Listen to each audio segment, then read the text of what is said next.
Welcome to the Learning Pines YouTube. We hope this video helps. In this video, I will explain how to play Call of Duty on Steam Deck.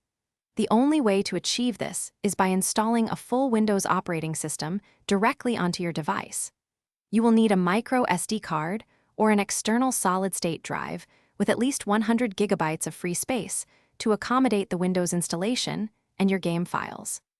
Begin by downloading the official Windows installation media from Microsoft's website. Once you have the Windows installation media, create a bootable USB drive. Connect a USB-C hub to your Steam Deck, allowing you to attach a keyboard, mouse, and the bootable drive.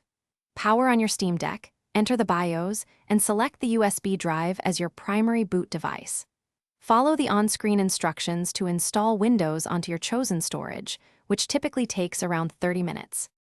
With Windows successfully installed, your next step is to install the necessary game launcher. For most Call of Duty titles, this will be either Battle.net or Steam. Download and install the launcher, then proceed to download your desired Call of Duty game.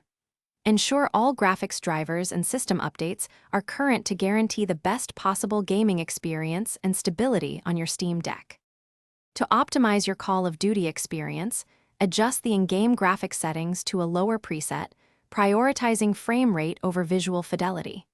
Consider enabling FSR or Fidelity FX Super Resolution if your specific Call of Duty title supports it, as this can significantly boost performance.